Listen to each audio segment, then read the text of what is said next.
देखिए, आज के तारीख में बसपा का जो वोट है वो बसपा के साथ है। बसपा के चुनाव न लड़ने की वजह से भले वो वोट इधर उधर चला जाए, लेकिन जब बसपा चुनाव मैदान में आती है तो वोट अपने जगह स्थिर हो जाता है।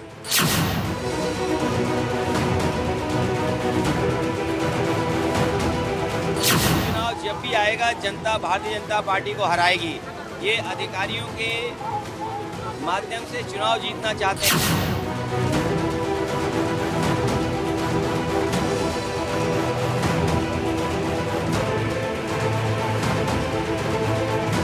राजनीति की रणभूमि में शायद ही किसी उपचुनाव की इतनी चर्चा हुई, लेकिन जब सियासत धाराएं बदलने का फैसला कर लेती हैं तो रणभूमि चाहे राजनीति की ही सही, लेकिन रण भीषण हो जाता है। उत्तर प्रदेश में भी 10 सीटों के लिए होने जा रहे ये उपचुनाव सिर्फ उपचुनाव नहीं है, ये संघर्ष है परसेप्शन का, ये लड़ाई है भविष्य की और ये सियासी युद्ध है बदले का। तो राजनीति हर रंग दिखा रही है और आज हम इसी पर चर्चा करेंगे। नमस्कार, मैं हूं अदिति नागर। आज के पॉलिटिकल कॉरिडोर में उत्तर प्रदेश के उपचुनाव की इस लड़ाई को डिकोड करने वाले हैं। एक बार फिर आज इसी मुद्दे पर हम विस्तार से चर्चा करेंगे। आज मैं बताऊंगी आपको कि क्यों इन चुनाव को सत्ता का सेमीफाइनल कहा जा रहा है और क्यों ये चुनाव 2027 में होने वाले उत्तर प्रदेश के विधानसभा चुनाव के लिए बीजेपी का लिटमस टेस्ट है और इसीलिए शायद ये उपचुनाव सभी पॉलिटिकल पार्टियों के लिए बेहद बेहद महत्वपूर्ण है। और ये समझने के लिए सबसे पहले ये जानिए कि ये चुनाव कितने अहम हैं जिस बेहद का हम जिक्र कर रहे हैं। यूपी के उपचुनाव 10 सीटों के लिए होने जा रहे हैं और जिसमें करहल सीट है, मिल्कीपुर, कटहरी, मंझवा, सीसामऊ, फूलपुर, कुंदरकी, खैर, मीरपुर और गाजियाबाद, ये तमाम सीटें और ये उपचुनाव में शामिल हैं जो 10 सीटों पर उपचुनाव है। यूपी के अगर मैप को समझें, जब आप उस पर आएंगे तो इन सीटों को देखेंगे तो आपको उपचुनाव का महत्व, जिस उपचुनाव के महत्व की हम जिक्र कर रहे हैं कि क्यों ये बहुत महत्वपूर्ण हैं, ये आसानी से समझ में आ जाएगा। ये 10 सीटें पूर्वांचल, अवध, सेंट्रल और पश्चिमी यूपी की हैं। यानी कि ये साफ है कि करीब करीब पूरे ही उत्तर प्रदेश के हर क्षेत्र की सीटों पर इस बार ये 10 सीटों पर उपचुनाव हैं और शायद इसीलिए चुनाव की तारीखों के ऐलान से पहले ही इसको लेकर संग्राम छिड़ चुका है, क्योंकि इसके सहारे सत्ता पक्ष और विपक्ष दोनों को अपना टोन सेट करने का मौका मिलेगा। देखिए, बीजेपी लोकसभा चुनाव के नतीजों को पलटते हुए यहां अखिलेश यादव के गढ़ में भी परचम लहराने की कोशिश में, जिसकी तैयारी अंदरूनी चाहे दिल्ली चाहे उत्तर प्रदेश या दिल्ली से उत्तर प्रदेश चल रही है। भागदौड़ भी उत्तर प्रदेश से दिल्ली और दिल्ली से उत्तर प्रदेश की चल रही है। तो वहीं दूसरी ओर अखिलेश यादव और कांग्रेस बीजेपी और उसकी सहयोगियों की सीटों में सेंधमारी करने की पूरी कोशिश करेंगे जाहिर तौर पे, और वो चाहेंगे, उनकी एक कोशिश रहेगी कि जिस तरह के नतीजे आए हैं उसी का पैटर्न बरकरार रहे। और वहीं भारतीय जनता पार्टी ये चाहेगी कि इन 10 सीटों पर अगर अच्छा प्रदर्शन होता है तो बीजेपी ये साबित कर सके कि बीजेपी जो विपक्ष ने जो लोकसभा चुनाव में नतीजे हासिल किए हैं वो केवल एक तुक्का था और असल में अभी भी यूपी में बीजेपी का दबदबा बना हुआ है। और इससे क्या होगा, जिस परसेप्शन का हमने जिक्र किया, इससे वो परसेप्शन जाएगा कि 2027 भी भारतीय जनता पार्टी का है और आने वाले चुनाव जितने भी होने वाले हैं, चाहे महाराष्ट्र हो, झारखंड हो, वो तमाम चुनाव या उसके आगे के चुनाव, सब में बीजेपी का दबदबा रहने वाला है। जाहिर है 10 सीटों के इस लिटमस टेस्ट में कोई कमी ना रह जाए, बीजेपी इसके लिए कमर कस चुकी है। बीजेपी ने मंत्रियों, पदाधिकारियों की फौज उतार रखी है। उत्तर प्रदेश सरकार के 30 मंत्री 10 सीटों के जमीनी हालात भांपने पहुंच चुके हैं 2-2 बार और उसकी रिपोर्ट बार बार बनाई जा रही है, परखी जा रही है और इसके बाद जब वो रिपोर्ट आलाकमान को दी जाती है तो आलाकमान अपना इंडिपेंडेंट सर्वे या जमीनी रिपोर्ट खुद देख रहे हैं और फिर उसको कंपेयर करते हैं। देखिए, सारा दारोमदार योगी आदित्यनाथ पर है और इसीलिए योगी आदित्यनाथ खुद मोर्चा संभाले हुए हैं और इसकी कई वजह हैं। एक वजह कि योगी आदित्यनाथ अपनी पार्टी से कहीं घिरे हुए नजर आते हैं और यही वजह है कि वो एक बार फिर प्रूव करना चाहते हैं। दूसरा, 2027 का चुनाव उनके कंधे पर होता नजर आ रहा है। ये बात अलग है कि आलाकमान ये कह चुके हैं कि कोई भी बदलाव अब हम इन 10 सीटों के नतीजों के बाद ही करेंगे, इसलिए सभी की प्रतिष्ठा दांव पर है। योगी आदित्यनाथ लगातार दौरे कर रहे हैं और बैठकें कर रहे हैं, रिपोर्ट ले रहे हैं और रिपोर्ट में कोई कमी दिखती है तो उसको तुरंत दुरुस्त करने का आदेश दे रहे हैं। तो वहीं बीजेपी के प्रदेश अध्यक्ष भूपेंद्र सिंह चौधरी, जो कुछ दिनों पहले दिल्ली आए थे, रिपोर्ट सौंपी थी, और साथ में संगठन महामंत्री धर्मपाल सिंह भी उपचुनाव वाले क्षेत्रों में बैठकों, संवाद, मुलाकातें, राजनीतिक बैठकों में जुट चुके हैं। अब देखिए, वैसे देखा जाए तो इन 10 सीटों पर मुकाबला और नतीजा दोनों बराबरी का हमेशा रहा है। मतलब अलग अलग वजहों से खाली हुई इन सीटों में से 5 और उसके सहयोगियों के पास थी।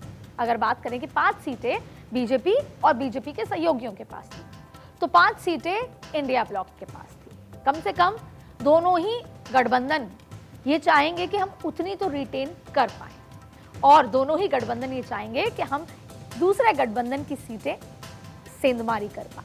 तो यही पूरी लड़ाई है।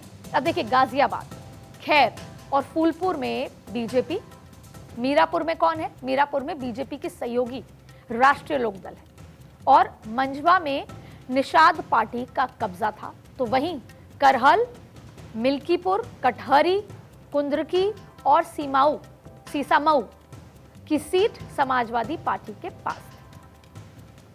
लेकिन लोकसभा चुनाव के नतीजे ने इस लड़ाई को बेहद रोचक बना दिया, क्योंकि दोनों ओर से एक दूसरे की सीटों में सेंधमारी के लिए पूरा दमखम लगाया जा रहा है।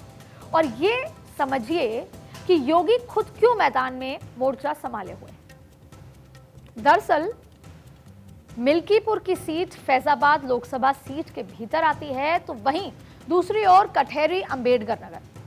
योगी आदित्यनाथ इन दोनों सीटों पर खुद मोर्चा संभाले, ताकि दोनों सीटों पर समाजवादी पार्टी को हराकर लोकसभा चुनाव की हार का जवाब दे सके। हालांकि एक दूसरे के घर में सेंधमारी की ये राह इतनी आसान नहीं दिखने वाली है या रहने वाली है, लेकिन कैसे इन सीटों पर सेंधमारी की कोशिश है, उसके समीकरण क्या हैं, वो हम आपको बताते हैं। करहल की सीट मैनपुरी लोकसभा संसदीय सीट का हिस्सा है, तो अखिलेश यादव के सांसद बनने की वजह से सीट खाली हुई है। इस सीट पर यादव वोटर की फैक्टर है, और यहां से मुलायम सिंह यादव के पोते और अखिलेश यादव के भतीजे चुनावी मैदान में होंगे। अब ऐसे में बीजेपी के लिए यहां एक मजबूत दावेदार खड़ा करना होगा, क्योंकि यहां पर चुनौती ज्यादा होगी। फैजाबाद संसदीय सीट के तहत आने वाली मिल्कीपुर सीट अवधेश प्रसाद के सांसद बनने के बाद खाली हुई। लंबे समय से अवधेश प्रसाद का नाम बहुत चर्चाओं में है, चाहे न्यूज़पेपर, चाहे टेलीविजन और चाहे संसद भवन। अखिलेश यादव और राहुल गांधी अवधेश प्रसाद को ऐसे रखते हैं जैसे कोई ट्रॉफी हाथ में हो, और हमेशा फ्रंट सीट पर बीच में बिठा के रखते हैं। बार बार वो बीजेपी को याद दिलाते हैं कि आप उस सीट पर हारे जिसकी वजह से आप पूरे उत्तर प्रदेश की सीटों पे जीत हासिल करना चाहते हैं। अवधेश प्रसाद की जीत बीजेपी को सबसे ज्यादा खरी, क्योंकि वो ये सीट थी जिसमें अयोध्या भी आती है, और यहां बीजेपी की हार को विपक्ष ने काफी हवा दी। जैसा मैं आपको जिक्र बता रही हूं कि ट्रॉफी की तरह राहुल गांधी और अखिलेश यादव अवधेश प्रसाद के साथ संसद भवन में घूमते हैं। अब बात करेंगे मिल्कीपुर सीट की। मिल्कीपुर सीट जीतकर बीजेपी उस हार का बदला लेना चाहती है, इसीलिए योगी आदित्यनाथ ने सूर्य प्रताप शाही और मयंकेश्वर शरण समेत अपने मंत्रियों को यहां बीजेपी के पक्ष में माहौल बनाने की जिम्मेदारी दी है। योगी खुद भी लगातार अयोध्या का दौरा कर रहे हैं और लोगों की समस्याएं सुन रहे हैं। अंबेडकर नगर की कटहरी सीट समाजवादी पार्टी का मजबूत किला मानी जाती है, जो सपा विधायक लालजी वर्मा के सांसद बनने के बाद खाली हुई है। लेकिन इन 3 सीटों पर लड़ाई दिलचस्प होने जा रही है, और उसकी वजह है यहां का जातीय समीकरण। सबसे पहले बात कटहरी की। कटहरी सीट पर करीब 18.5 लाख वोटर हैं, और इनमें से अगर हम इसको बाइफरकेट करें तो 4 लाख दलित, 3,70,000 लगभग मुसलमान हैं, जबकि 2.25 लाख कुर्मी, 2.25 लाख के आसपास यादव, टू बी प्रिसाइज 1,70,000। 1,35,000 ब्राह्मण और करीब 1 लाख ठाकुर मतदाता है। जाहिर है वोटों का समीकरण बता रहा है कि यहां की लड़ाई में समाजवादी पार्टी को लीडिंग एज है और इतिहास में बीजेपी यहां सिर्फ एक बार जीत हासिल कर पाई। ये सीट के समीकरण आपको ये बताएंगे कि किस दिशा में ये चुनाव जा रहा है। लेकिन इस बार योगी आदित्यनाथ इतिहास बदलना चाहते हैं, दारोमदार उन पर है और इसीलिए बीजेपी लगातार बैठकों का दौर कर रही है, सेंधमारी की कोशिश कर रही है और इसी जातीय समीकरण को कैसे बदला जाए या अंदर घुसा जाए उसकी तैयारी है। इस तरह करहल की सीट भी समाजवादी पार्टी के लिए एक सुरक्षित और मजबूत किला मानी जा रही है। अब बात करेंगे करहल विधानसभा सीट पर कुल वोटर 3,75,000 माने जाते हैं। कहा जाता है कि इनमें से 1,30,000 यादव हैं।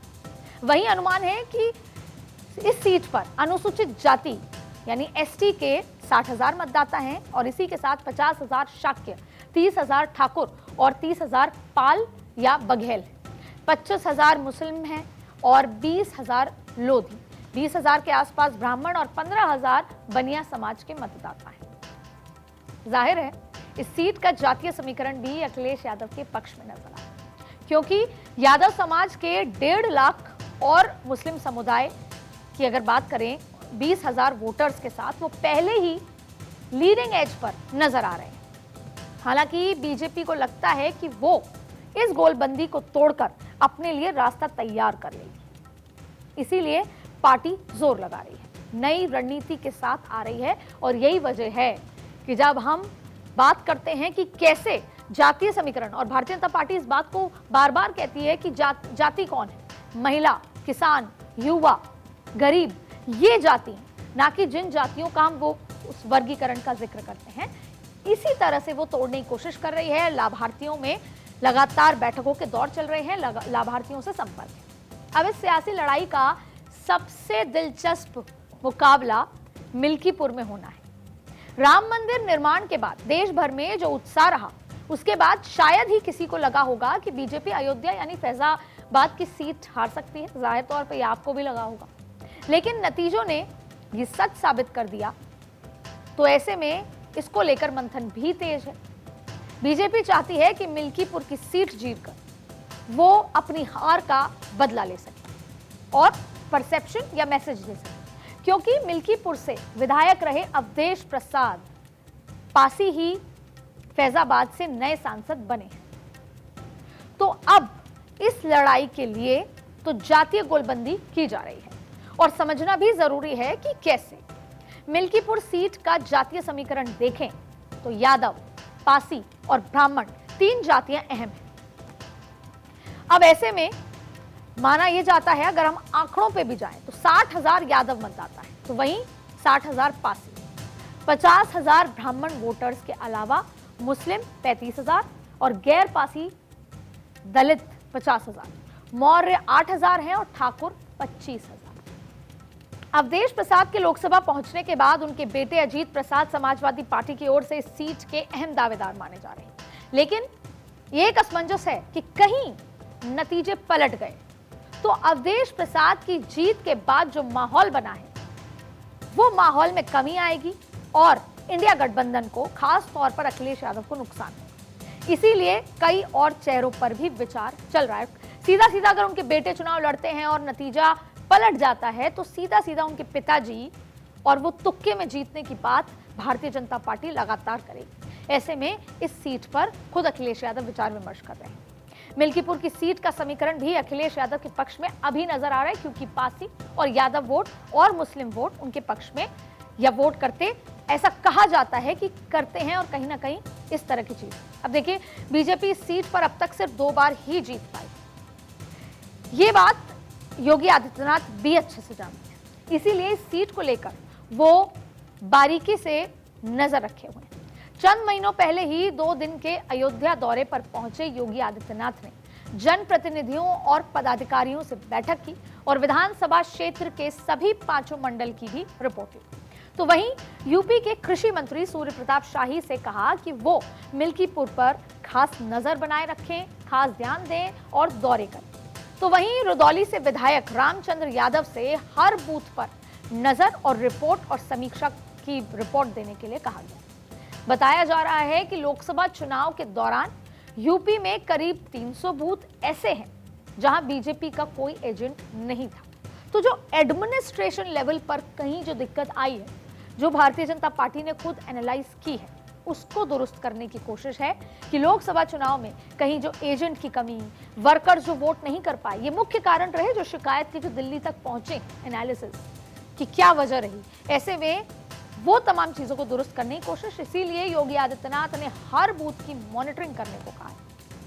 ये राजनीतिक रण सभी के लिए अहम है। इसमें दांव पर सिर्फ बीजेपी की साख नहीं है, अखिलेश यादव और कांग्रेस के साथ साथ बीएसपी के लिए भी लड़ाई उतनी ही महत्वपूर्ण है। दरअसल देखिए, तो कहा ही जाता है और हमने अक्सर सुना है राजनीति में कि उत्तर प्रदेश की जो सीट है वो दिल्ली तक लेकर आती है या दिल्ली का रास्ता दिखाती है, और यही वजह है कि कांग्रेस के लिए लड़ाई महत्वपूर्ण है, भारतीय जनता पार्टी के लिए ये लड़ाई महत्वपूर्ण है। 2014 और 19 में जो परसेप्शन था वो 24 में नहीं रहा, और यही वजह है कि एक बार फिर उस परसेप्शन की लड़ाई को जीतना है।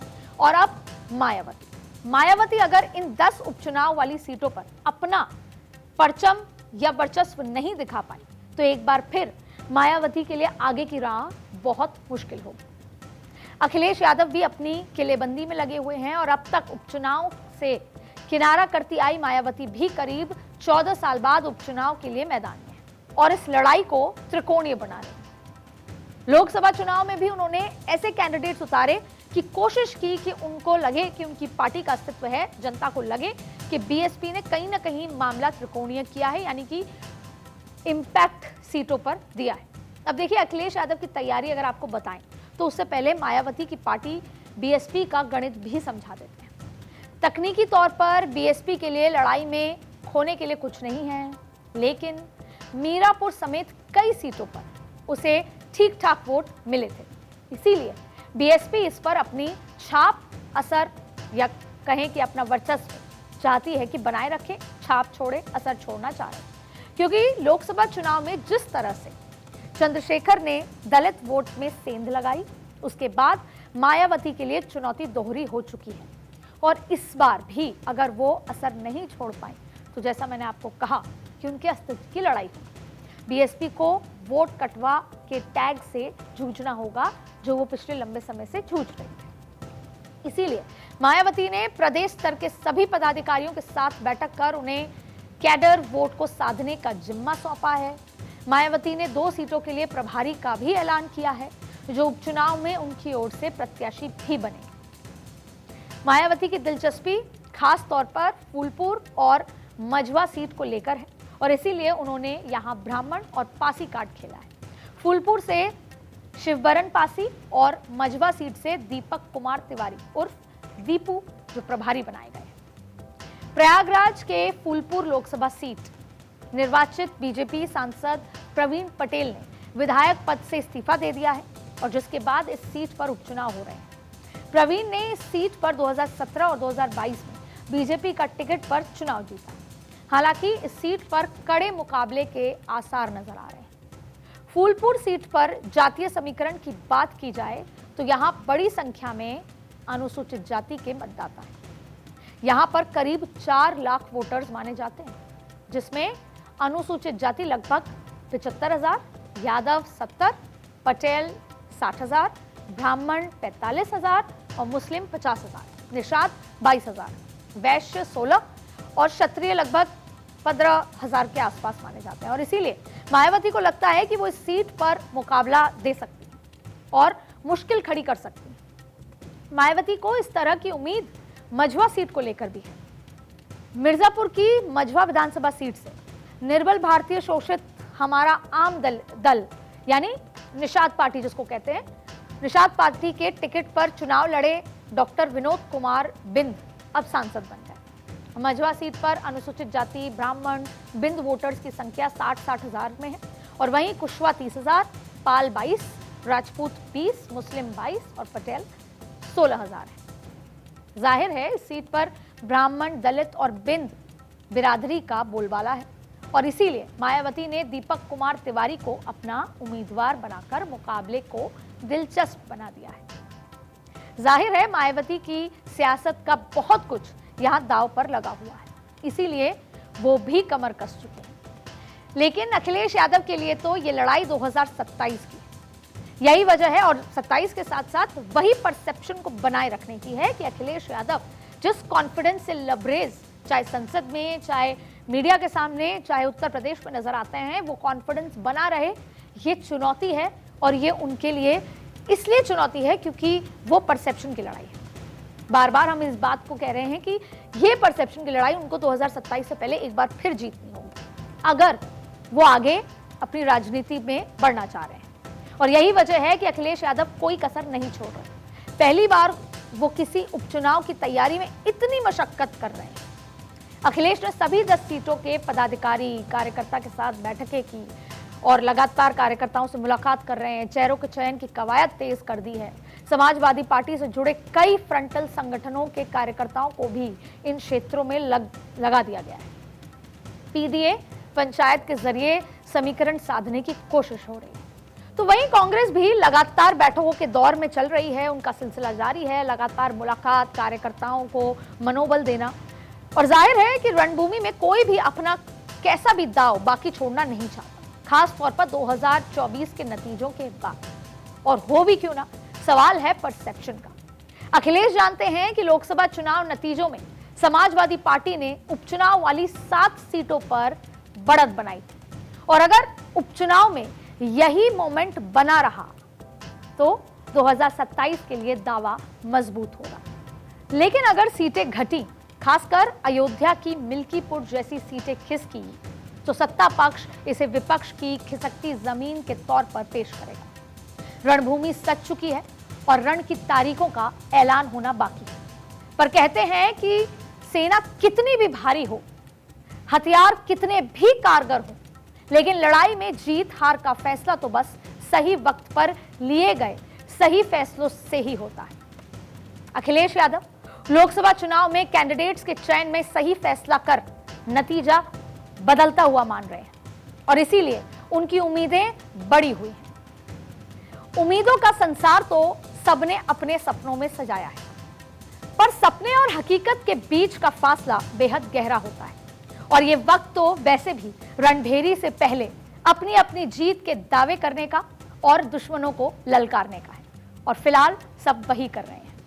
आज पॉलिटिकल कॉरिडोर में इतना ही। अगली बार फिर मुलाकात होगी किसी और राजनीतिक विश्लेषण के साथ।